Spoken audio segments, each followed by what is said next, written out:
I slammed the front door behind me, my hands trembling as I struggled with my keys. The house was quiet, but the silence felt heavy, filled with things we weren't saying. Scott's car wasn't in the driveway, and I knew exactly where he'd be. Not at work, like he told me this morning, but probably drowning his problems at Larry Ailes' bar again. "Damn it, Scott," I muttered, throwing my purse onto the kitchen counter. The answering machine was blinking, and I pressed play harder than I needed to. "Miss Noah, this is Virginia from Midwest Insurance. I'm calling to follow up on the claim your husband filed last week regarding his termination," the message played. My stomach sank. Scott had promised he quit his job at the bank 3 weeks ago, saying he had issues with his boss. I had doubts then. It was the third job he'd left in as many years, but I wanted to believe him. The machine beeped again. "Janet, honey, it's your mother-in-law. I hope you're not working late again. Scott could really use your support right now. Call me back, dear." I deleted Diane's message angrily. Of course, she was on his side. In her eyes, Scott could do no wrong, and any of his problems were somehow my fault. The front door creaked open, and I braced myself. Scott stumbled in, reeking of whiskey and failure. "Hey, babe," he slurred, trying to smile but failing miserably. "You're home early?" "Cut the act, Scott," I snapped. "I know you got fired. Why did you lie to me?" His face fell, guilt showing in his red, tired eyes. "I didn't want to disappoint you again." "So, you thought lying was a better choice?" I ran my hand through my hair, feeling the frustration rise. How are we supposed to trust each other if you can't even be honest about something like this? Scott collapsed onto the couch, his head in his hands. "I'm sorry, Janet. I really messed up this time." "This time," I said, my voice getting louder. "Scott, this is becoming a habit. We can't keep living like this." He mumbled something about a missed deadline and an angry client. Same story, different day. I paced the living room, my mind racing. "We need to make some changes," I said firmly. "I can't keep being the only reliable income around here, and you need to—" The phone rang, cutting me off. Scott jumped for it, clearly relieved by the distraction. "Hello?" "Oh, hi, Mom," he said, giving me a look that begged for a break from the argument. I rolled my eyes and headed to the kitchen, needing a break. As I filled a glass of water, I could hear Scott's voice from the other room. "Yeah, Janet's here. She found out about the job." Then, in a quieter tone, he added, "No, I haven't told her that part yet." I froze, gripping the glass tightly. What else was he hiding? "Mom, I don't think that's a good idea," Scott said, his voice low and urgent. "Janet won't know. I know you're trying to help." But I stormed back into the living room. "Won't what, Scott? What genius plan has your mother come up with now?" Scott's eyes widened in panic. "It's nothing." "It's nothing, Mom." "I have to go." He hung up quickly, avoiding my eyes. "Scott," I said, my tone sharp. "What aren't you telling me?" He fidgeted with the phone cord, looking everywhere except at me. "It's just Mom thought it might be good if she came to stay with us for a while, to help out." The glass slipped from my hand, smashing on the hardwood floor. Water and broken glass scattered at my feet, a perfect image of how messed up our life had become. "Your mother," I said slowly, "wants to move in with us?" Scott nodded miserably. "Just for a little while, until I can get back on my feet." I stared at him, speechless. This was a nightmare. Diane, with her constant judgment and snide comments, living in our home? The very thought made my skin crawl. "Janet, please," Scott begged. "It won't be for long. We need the help, and I cut him off, my voice cold. "There is no we in this decision, Scott. You and your mother don't get to decide how we handle your mistakes." I turned, carefully stepping over the broken glass. "Clean this up," I said over my shoulder. "I need some air." I grabbed my keys and headed for the door. "Janet, wait," Scott called after me. "Where are you going?" I paused with my hand on the doorknob. "To figure out how to fix the mess you've made of our lives," I replied without turning around. And Scott, don't wait up. The next morning, I stormed into my office, my head pounding from a night of tossing and turning. The last thing I needed was to deal with Diane's judgmental attitude on top of Scott's lies. But there was her number flashing on my phone as it rang over and over. Janet speaking, I answered stiffly, bracing myself. Janet, dear. Diane's sugary voice came through the line, dripping with fake concern. I hope I'm not disturbing your very important work. I clenched my teeth. What can I do for you, Diane? I'm worried about Scott, she sighed dramatically. He's been so down lately. I can't help but wonder if your career focus might be affecting him, Diane said. My grip on the phone tightened. Excuse me? Well, you know how men are, Diane continued, completely unaware of the anger building inside me. They need support, attention. Scott's always been sensitive. Maybe if you were home more, Diane. I cut her off, my voice low and controlled. Scott is a grown man. His job troubles are his own responsibility. But as his wife, I interrupted, I've been supporting us financially for years while Scott jumps from job to job. Don't you dare suggest this is my fault. Diane gasped, clearly offended. I'm only trying to help, Janet. Someone needs to be there for Scott, and if you're too busy climbing the corporate ladder... Stop right there, I snapped. My career isn't the problem. Scott's inability to keep a job is. And frankly, Diane, your constant babying isn't helping him. Well, I never, she huffed. If that's how you feel, maybe I should come stay with you two for a while. Scott clearly needs some support at home. A chill ran through me. That won't be necessary, I said firmly. Scott and I can manage our own problems. We'll see about that, Diane replied in a threatening tone before hanging up. I slammed the phone down, fuming. The nerve of that woman. After everything I'd done to keep us afloat, she had the audacity to blame me for Scott's failures. My phone buzzed with a text from Scott. Mom's worried about us. Maybe we should let her visit. I ignored it, throwing myself into my work, avoiding the mess waiting for me at home. The hours flew by as I drowned in spreadsheets and phone calls, anything to keep my mind off it. It was nearly 9 p.m. by the time I left the office. When I pulled into the driveway, I froze. Diane's car was parked in my usual spot. Inside, I found them in the kitchen, Scott nervously stirring a pot while Diane fussed over the table. What's going on? I asked, dropping my briefcase with a loud thud. Diane turned, beaming. Janet, darling. We were wondering when you'd grace us with your presence. I hope you don't mind I took the liberty of preparing dinner.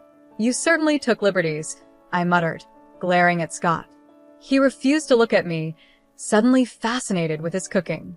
Scott mentioned you two were having some difficulties, Diane said, her tone dripping with fake concern. I thought a nice family dinner might help ease the tension. I let out a bitter laugh. A family dinner? Is that what this is? Scott finally looked up. Please, Janet. Mom's just trying to help. Helps? I snapped. By ambushing me in my own home? By blaming me for your problems? Diane gasped. I would never. Save it. I cut her off. I heard enough this morning. You made it pretty clear how you feel about me and my career. Scott stepped in between us. Janet, that's not fair. Mom's here because she cares. Oh, she cares all right, I muttered under my breath. I shot back. She cares more about controlling our lives, about making me the bad guy in her little story. Now, Diane said, her voice syrupy sweet. I know you're under a lot of stress, but there's no need for dramatics. Why don't we all sit down and... No, I said firmly. I'm not doing this, not tonight. I turned to Scott. You invited her without even asking me, didn't you? His guilty look said it all. I grabbed my keys, my hands trembling with anger. Janet, wait. Scott called as I headed for the door. Where are you going? I paused, my hand on the doorknob. Somewhere I'm actually wanted, I replied coldly. Enjoy your family dinner. I slammed the door behind me, and as I walked away, I heard Diane's voice drift out. Well, I never. Scott, darling, you really need to do something about that wife of yours. I got in my car and drove, tears blurring my vision. How had my life ended up like this? And more importantly, how was I going to fix it? The next day, after a long day at work, I pulled into the driveway, my stomach twisting at the sight of Diane's car still parked in the same spot. She had been here for a week. Taking a deep breath, I braced myself and went inside. The living room was a mess. Diane's belongings were scattered everywhere, suitcases overflowing with clothes, boxes stacked high, and framed pictures of her and Scott covering every surface. What the hell is going on? I demanded, my voice echoing through the house. Scott walked out of the kitchen, looking embarrassed. Janet, honey, I can explain. Scott invited me to stay for a while. Diane cut in, sweeping into the room with a smug smile. Isn't it wonderful? Now I can help around the house and give you more time to focus on your career. I felt the blood drain from my face. Stay? For how long? Scott shuffled his feet, avoiding my eyes. Well, you see, Mom's having some financial problems. I thought she could live with us until she gets back on her feet. Live with us? I repeated, my voice rising. Scott, we can barely support ourselves. How are we supposed to support your mother too? Diane clicked her tongue. Now, Janet, there's no need to be so dramatic. I'm sure if we tighten our belts, we can make it work. After all, family comes first. I spun around to face her. This isn't your decision, Diane. This is our home, mine and Scott's. Of course, dear, she said, patronizingly. But Scott agrees it's for the best. Don't you, sweethearts? Scott nodded weakly, and something inside me snapped. How dare you? I hissed, stepping closer to him. How dare you make this decision without talking to me? This is my house too, Scott. My life. Please, Janet, Scott begged. Mom needs our help. We can't just turn our backs on her, like you turned your back on your responsibilities. I shot back. I fired back, or how about how you've turned your back on our marriage by lying to me? Diane gasped, Janet, that's no way to talk to your husband. I whirled around to face her.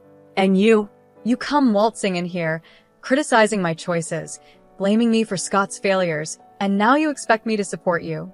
I'm only trying to help, Diane sniffed. Someone needs to hold this family together. We were doing just fine before you showed up. I snapped. Scott stepped between us. Janet, that's enough. Mom's staying, and that's final. I stared at him, disbelief and betrayal flooding through me. Final? You don't get to make that decision on your own, Scott. Well, someone has to make decisions around here, he shot back.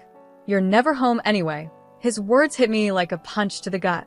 I stepped back, grabbing my purse. I'm never home because I'm working my butt off to keep us going while you hop from one job to the next. Janet, wait, Scott started, but I was already heading to the door. No, Scott. I'm done waiting. I'm done being the bad guy in all of this. I paused at the door, turning back to both of them. You want to play happy family with mommy, dearest? Fine. But don't expect me to stick around and watch. Where are you going? Scott called after me. To a hotel, I replied coldly, since I'm apparently no longer welcome in my own home. As I got into my car, I heard Diane's voice drift out the open door. Let her go, Scott. She'll come to her senses eventually. Now, why don't you help me unpack? I sped out of the driveway, tears blurring my vision. How had it come to this? My husband choosing his mother over me, my home invaded, my life flipped upside down. As I drove aimlessly through the dark streets, a cold determination settled inside me. If Scott and Diane wanted to play dirty, fine. Two could play at that game. It was time to start planning my next move and my revenge. I had been staying at the Comfort Inn for a week, trying to clear my mind and figure out my plan. The constant buzzing of my phone, with Scott's desperate texts and Diane's passive-aggressive voicemails, only strengthened my resolve. I needed to face this head-on. As I pulled into the driveway, I noticed Scott's car was gone. Perfect. I could grab some clothes without a confrontation. But as I stepped inside the house, I heard Diane's sharp voice coming from the kitchen. I don't care what it takes, Alex. You can't do this to me now. I froze, my hand still on the doorknob. Diane was clearly in the middle of a heated phone call, unaware of my presence. Don't you dare bring up my mistake, she hissed. You're the one who's been embezzling from the company for years. My eyes widened. What was going on? Fine, file for divorce, Diane spat. But don't think, I won't take you for everything you're worth, Alex. I know all your secrets, Diane said before abruptly ending the call. I heard her muffled sobs. For a brief moment, I felt a twinge of sympathy, but it vanished as soon as I heard her voice again, this time leaving a voicemail. Scott, honey, it's Mom. Listen, I need you to talk to Janet about accessing some of your joint savings. It's just a small loan to get me through. I'm sure she'll understand we're family after all. A surge of anger shot through me. How dare she? I stormed into the kitchen, causing Diane to jump. Janet, she gasped, quickly wiping her eyes. I didn't hear you come in. Clearly, I said coldly. Too busy plotting to take our savings, were you? Diane's face went pale. You heard that? Every word, I said, my voice steady. Including your lovely conversation with Alex. Cheating on him and stealing money. Diane? My what would the neighbors say? You don't understand, Diane pleaded, her earlier confidence crumbling. Alex is trying to ruin me. I need help. I let out a bitter laugh. And your solution is to ruin us instead? To take our money while you've been living comfortably off stolen cash for years. It wasn't like that, Diane protested. Alex handled all the finances. I didn't know. Save it, I snapped. I'm not interested in your excuses. What I do want is for you to pack your things and get out of my house. Diane's eyes narrowed. You can't throw me out. Scott invited me to stay. Watch me, I growled, stepping closer. You've manipulated and lied to us since you got here. You blamed me for Scott's problems, took over our home, and now you're trying to steal from us. I'm done. I am Scott's mother. Diane shrieked. He'll never choose you over me. Just then, the front door slammed, and Scott's voice rang out. Mom? Janet? What's going on? Diane's expression instantly changed, tears welling up at her eyes as Scott entered the kitchen. Oh, Scott, she wailed. Janet's being so cruel. She wants to throw me out on the street. Scott looked back and forth between us, confusion written all over his face. Janet, what's going on? Don't you dare fall for her act, I warned him. Your mother's been lying to both of us. She's getting divorced because she cheated on Alex, and she's been embezzling money for years. Now she wants to dip into our savings to cover her tracks. Scott's jaw dropped. Mom, is this true? Diane's sobs grew louder. Scott, please, you don't understand. I had no choice. I turned to Scott, my voice firm. It's time to decide, Scott. Either she goes or I do. For good this time. The tension in the room was thick as Scott looked between his tearful mother and me, standing firm. I could see the conflict in his eyes, years of being manipulated by his mother now colliding with the harsh truth in front of him. Scott, I said, urging him to decide. I spoke softly but firmly. This is it, Scott. This is the moment that decides our future. Choose wisely. As Scott opened his mouth to speak, I held my breath, knowing that whatever he said next would change all our lives. His eyes flickered between Diane and me, his face full of confusion and pain. I need some time to think, he stammered, backing out of the kitchen. Scott, please. Diane cried, reaching for him, but he was already gone, the front door slamming behind him. I stood there, trembling with anger and hurt. I hope you're happy, Diane, I said, my voice sharp. You've torn this family apart.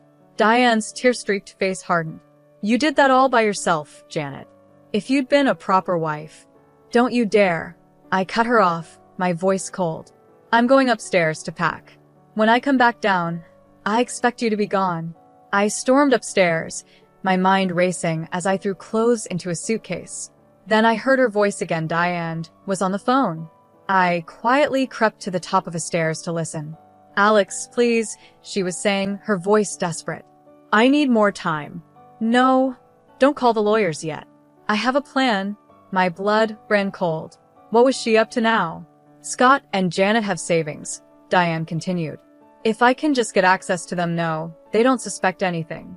Janet's too busy with her career to notice. I gripped the banister, my knuckles turning white.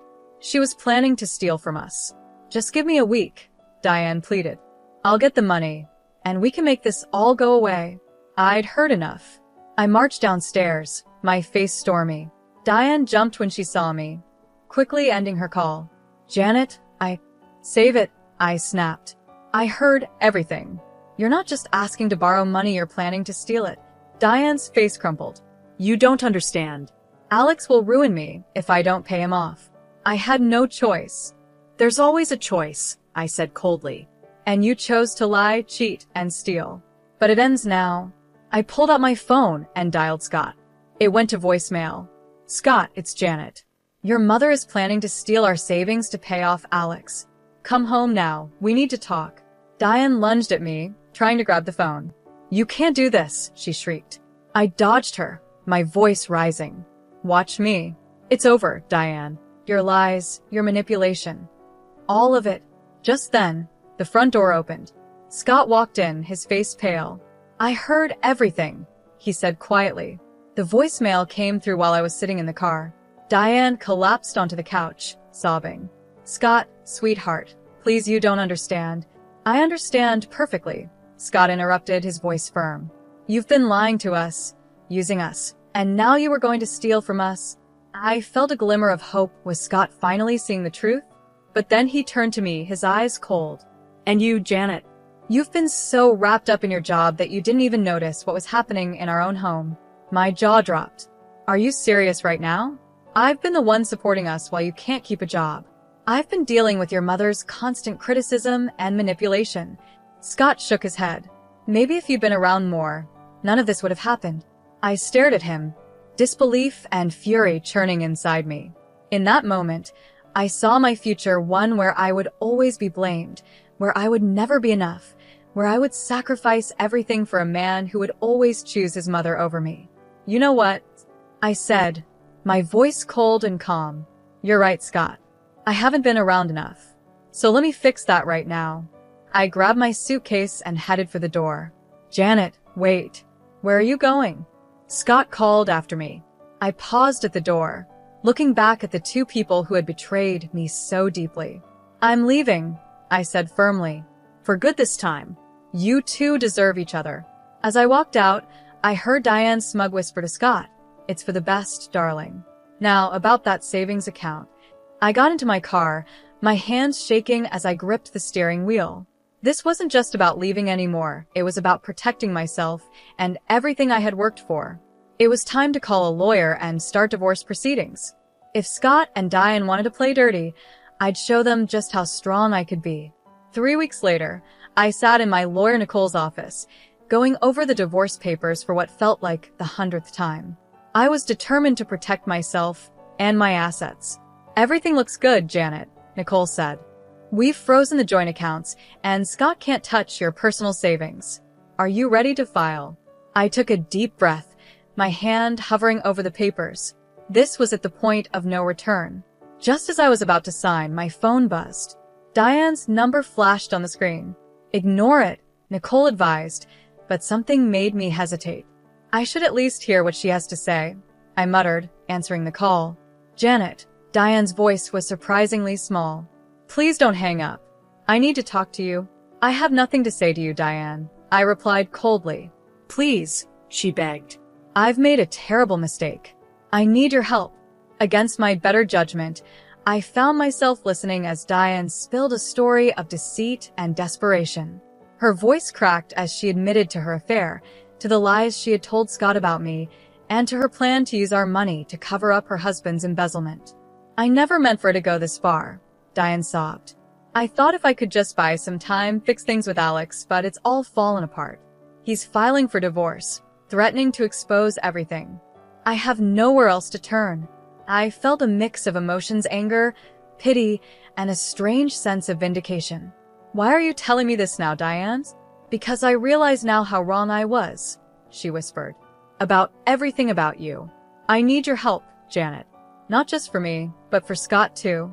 My heart clenched at the mention of Scott's name. What about Scott? Her voice trembled. He's a mess, Janet. He finally sees the truth, but he doesn't know how to fix things. He misses you terribly. I closed my eyes, fighting back tears. It's too late for that, Diane. I'm at my lawyer's office right now, about to file for divorce. No, Diane cried. Please, Janet, give us a chance to make this right. I'll tell Scott everything, I swear. Just come home. Let's talk face to face. I looked at the divorce papers in front of me, then at Nicole, my lawyer, who was watching me with concern. I need to think about this, I said finally. Of course, Diane replied, a hint of hope in her voice. Take all the time you need, we'll be here. I ended the call, my mind spinning. Nicole leaned forward, her brow furrowed. Janet, whatever she said, remember why you're here. Don't let her manipulate you again. I nodded absently, but my resolve was weakening. What if Diane was telling the truth? What if this was my chance to finally get the whole story, to confront both her and Scott with all the facts? I need to go, I said suddenly, standing up. I'm sorry, Nicole. I need to see this through. Nicole sighed but nodded. Be careful, Janet. And call me if you need anything. As I drove back to the house, was it still home? My emotions swirled. Part of me screamed that this was a trap, that Diane and Scott would never change. But another part, a small part, one thought I had silenced, whispered of hope and second chances. I pulled into the driveway, my heart pounding. The house looked the same, but everything felt different. As I approached the front door, I saw Scott through the window, pacing anxiously. Our eyes met, and I saw a flicker of relief on his face. My hand trembled as I reached for the doorknob. This was at the moment of truth. Whatever happened next would change everything. I took a deep breath and opened the door, stepping into the unknown. I stepped into the house, and the air felt heavy with tension. Scott stood in the living room, his face a mix of relief and worry. Diane sat on the couch, nervously twisting her hands in her lap. Janet, Scott said, stepping toward me. I'm so glad you came. I raised my hand to stop him. I'm here to listen, nothing more. Diane, you said you had something to tell us both. So talk. Diane nodded, her eyes filling with tears. I've been lying to both of you about everything. For the next 30 minutes, Diane laid out her secrets, her affair with a family friend, Alex's embezzlement from his company, their upcoming divorce, and her desperate plan to use our money to cover everything up. With each revelation, Scott's face grew paler, his hands clenching into fists. How could you, Mom? He whispered, his voice trembling. How could you lie to us like this? Diane sobbed and reached for Scott, but he pulled back. I'm so sorry, sweetheart. I never meant for it to go this far. I thought I could fix everything before you found out. I stood there, feeling a storm of emotions, anger at Diane's lies, pity for her desperation, and the growing realization that Scott had been just as much a victim of her manipulation as I had been. Scott, I said softly, turning to him, did you know any of this? He shook his head, looking shaken. No, Janet, I had no idea. I thought Mom just needed our help. I never imagined. That's why I called you, Diane interrupted, her voice desperate. I see now how wrong I was about everything. I need your help, both of you, please. I let out a bitter laugh. Help? After everything you've done? You tried to steal from us, Diane. You almost ruined our marriage. I know, she wailed. And I'll spend the rest of my life making it up to you both. But right now, I need your help to fix this mess with Alex. If we don't act fast, he'll expose everything, and we'll all go down. Scott turned to me, his eyes full of desperation. Janet, what should we do? I felt the weight of the moment. This was the decision that would shape the future of not just my marriage, but our whole family. No, I said firmly, surprising even myself with how strong my voice sounded. We're not doing this, Diane. Not anymore. But Diane started, but I cut her off. No more lies. No more schemes. You made this mess, and you're going to face the consequences, just like the rest of us. I turned to Scott, my heart pounding, waiting for his response. I love you, Scott, but I can't keep living like this. We can't keep letting your mother behave this way, I said, my voice steady but sad. Scott nodded slowly, understanding finally sinking in. You're right. Mom, I'm sorry, but Janet's right. We can't help you cover this up. Diane's face crumpled. But what am I supposed to do? Where will I go? That's not our problem anymore, I said, feeling a huge weight lift off my shoulders. I turned to Scott. We need to talk alone. We left Diane sobbing on the couch and moved to the kitchen. The air between us was thick with unspoken feelings and hurt. Janet, Scott started, his voice full of emotion. I've been such a fool. Can you ever forgive me? I looked at him, really looked at him, for the first time in months. I saw the man I had once fallen in love with, but I also saw the son who had let his mother come between us. I don't know, Scott, I said honestly. I love you, but I don't know if love is enough anymore. We have a lot to work through. Scott nodded, tears in his eyes. I understand. Whatever it takes, Janet. I want to make this right. As we stood there in our kitchen, with the sound of Diane's sobs in the background, I realized this was just the beginning. We had a long and difficult journey ahead, facing the consequences of Diane's actions, rebuilding trust, and figuring out if our marriage could survive this test. But for the first time in months, I felt a glimmer of hope. Whatever came next, I knew I had the strength to face it head-on. 2 years later, I stood in my new apartment, surrounded by moving boxes and the promise of a fresh start. The divorce had been finalized 4 months ago, and I was finally ready to close this chapter of my life. My phone buzzed with a message from my boss. Congratulations on the promotion, Janet. I can't wait to see what you'll do as our new marketing director. I smiled, feeling a surge of pride. This was what I had been working for: recognition for my skills and hard work, not judgment for being ambitious. As I unpacked, I came across a photo of Scott and me from happier times. A wave of sadness hit me, but it quickly passed, replaced by a sense of peace. We had tried to make things work after Diane's confession, but the trust had been too deeply damaged. In the end, we both realized that sometimes love just isn't enough. The doorbell rang, pulling me from my thoughts. When I opened the door, I was surprised to see Diane standing there. She looked older and more worn down than I remembered. Janet, she said softly, I hope I'm not bothering you. I just wanted to apologize again and give you this. She handed me an envelope. Inside was a check for a large sum, much more than she had tried to take from us. It's everything I have, Diane said, her voice trembling. I sold the house, my jewelry. I want to make up for what I did to you and Scott, Diane said, her voice trembling.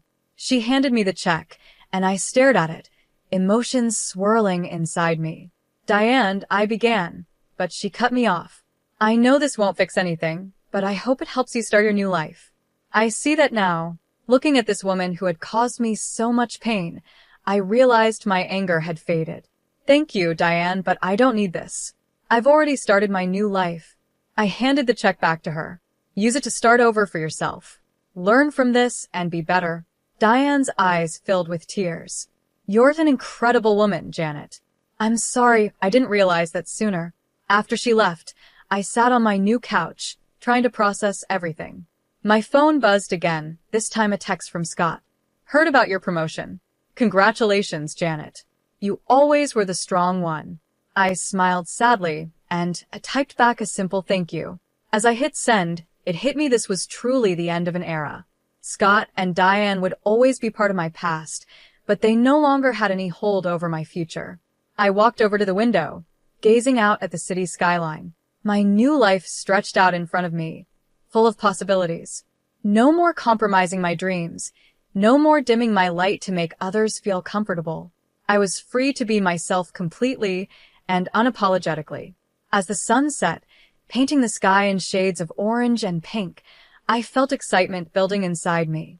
Tomorrow was a new day, the first of many, and I was ready to embrace it, stronger and wiser than before. I thought about all the women out there facing similar struggles, torn between family obligations and their own ambitions, fighting to be valued and heard. I hoped my story would inspire them to stand up for themselves and demand the love and respect they deserved. At that moment, I made a promise to myself. I would use my new position not just to move my career forward, but to mentor other women, to help them find their voices and pursue their dreams. My journey had been hard, but it had taught me invaluable lessons about resilience, self-worth, and the power of staying true to who you are. As night fell, I raised a glass to my reflection in the window. Here's to new beginnings, I whispered, to strength, to growth, and to never settling for less than you deserve. The future was bright, and for the first time in years, I felt truly, genuinely happy. Whatever challenges came my way, I knew I had the strength to face them. After all, I was Janet, resilient, ambitious, and finally, gloriously free.